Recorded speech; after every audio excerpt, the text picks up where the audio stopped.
on souhaitait, comme on en parlait tout à l'heure, moi j'ai mes souvenirs des années 80 à Orléans ici, où j'allais voir les films au Select, je crois qu'il n'existe plus malheureusement.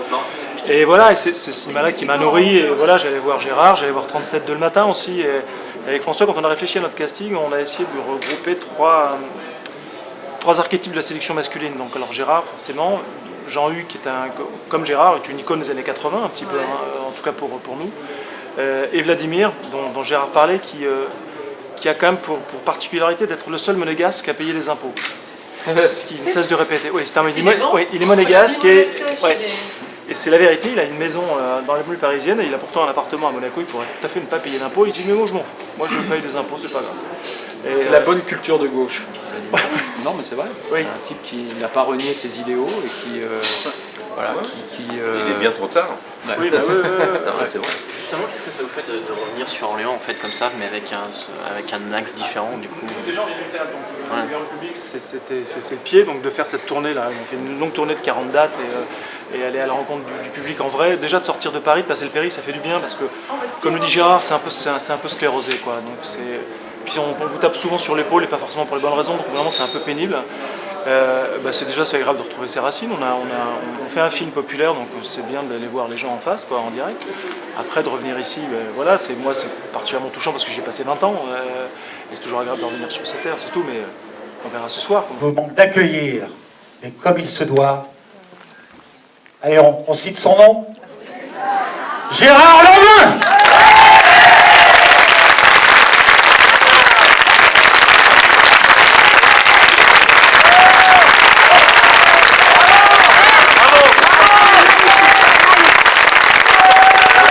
J'ai eu raison de venir, merci beaucoup.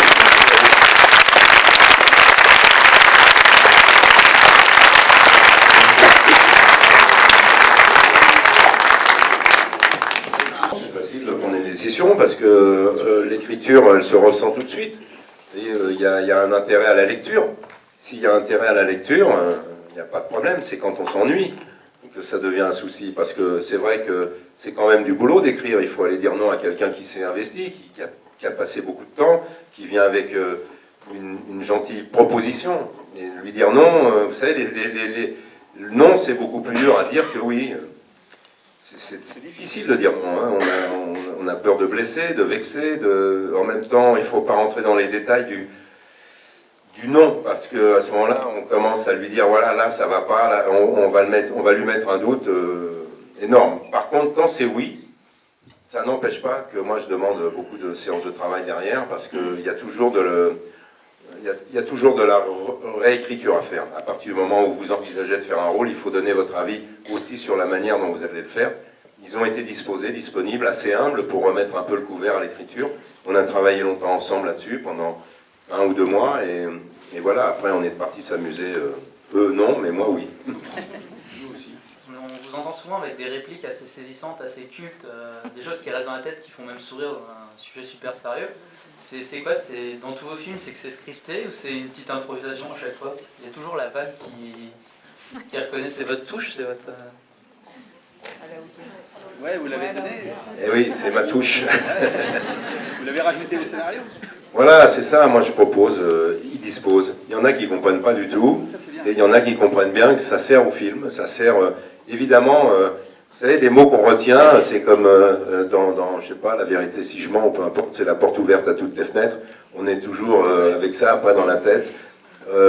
Moi j'ai été très client d'Audiard, de Janson, tous ces hommes qui ont su entendre de la rue, les expressions populaires. Aujourd'hui, moi j'ai des cahiers pleins de ce que j'ai entendu parce que je travaillais avec Coluche pendant 10 ans à l'écriture et il est vrai qu'à force d'entendre les gens dans les bistrots, tout ça, ça vient de la rue. Il n'y a pas longtemps, j'ai entendu quand même la plus grande insulte que j'avais jamais entendue. Un type dire à un autre, appelle ta mère que je te recommence. Magnifique. Là, hop, cahier. Le prochain film, vous l'entendrez peut-être ma gueule en disant appelle ta mère que je te recommence. Ouais. Parce que ça veut tout dire. Non, le langage populaire, il faut savoir à l'écouter, être attentif, et vous avez une mine d'or dehors. C'est pas moi qui les invente. Moi, je peux toujours trafiquer autour, je peux toujours m'amuser, mais je les entends par contre. Et je les redonne pour vous faire rire, bien sûr. C'est bien. Le grand-père peut être un gros fou, il rend le soir, il rend le paquet cadeau. Mais non, moi j'ai eu des garçons, j'ai été très vigilant. C'est pour ça qu'au lieu de faire 10 films par an, à l'époque on m'en proposait énormément de films. J'ai préféré réduire le tir à un film par an et m'occuper de ma famille, parce que ma famille aujourd'hui elle est encore là.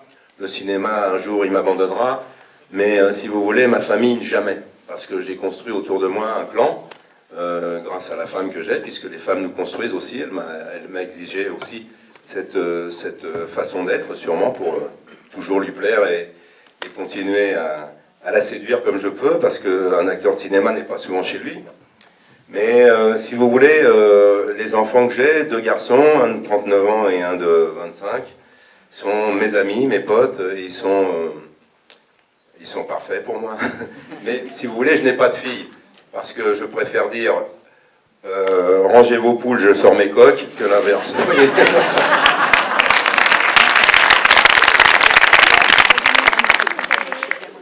Alors, la dernière, une belle. Madame.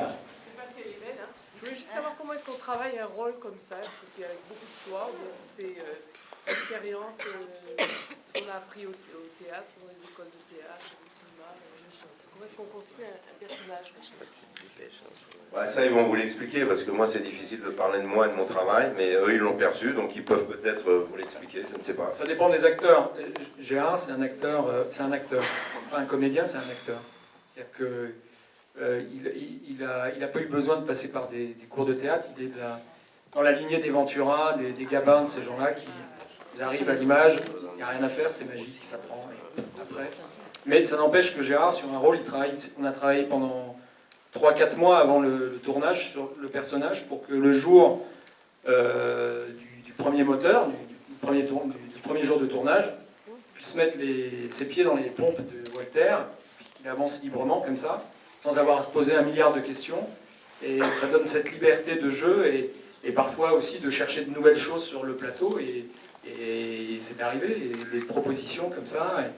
Et voilà, Gérard, c'est un acteur comme ça. Et c'est un acteur aussi avec qui on n'a pas besoin de faire 60 prises. La première est souvent la meilleure, la bonne, quoi. Et puis bon, il y a d'autres acteurs qui travaillent différemment, comme Vladimir, qui vient du théâtre subventionné, donc, ou Jean-Hugues qui vient de l'école de Chéreau. Donc, c'est ça aussi les acteurs, tout le monde travaille différemment. La magie, c'est quand l'alchimie prend, voilà ce qu'ils nous ont offert à nous sur ce tournage. Voilà. Non, vous savez, le seul moyen, c'est toujours d'avoir l'exigence, bien sûr, parce que par respect, ne serait-ce, pour vous déjà. Et puis la passion, le jour où ça vous amuse plus, il faut arrêter. Moi, ça m'amuse encore, et largement. Longtemps, hein. Ça c'est bien. Encore. Bord de vœux. Oui, non, mais je veux dire, à partir du moment où vous commencez à vous ennuyer, vous faites ça comme un fonctionnaire parce que vous faites trop de films ou peu importe, ça arrive, hein, on en voit, ils en font 4-5 par an, c'est du fonctionnariat. Hein, un film, ça se pense, ça se digère, ça se réfléchit, puis ça va se tourner. Et pour ça, il faut 5 mois, 6 mois de sa vie. Un film, c'est 6 mois. Entre le moment où on vient vous visiter ensuite, parce qu'il est important de le défendre, il est important de vous rencontrer, parce que le problème, c'est que moi, je ne fais pas de théâtre, j'ai pas une vie qui correspond à ça, je vais à la campagne, je voyage, bon, j'ai d'autres univers, mais je ne chante pas non plus. Donc je n'ai pas de rapport particulier avec vous. Je n'ai pas l'émotion des applaudissements, donc je viens vous voir après avoir fait tout ça, parce que c'est important pour moi d'avoir ce contact avec vous, de vous expliquer ce que vous avez envie de savoir, mais au-delà de ça, de défendre le film que j'ai fait, parce que je l'ai fait avec honnêteté. Je ne suis pas un voleur. Voilà, donc je le fais avec exigence. Et je crois que ces mots-là sont suffisants pour arriver à faire son travail au mieux, en tout cas.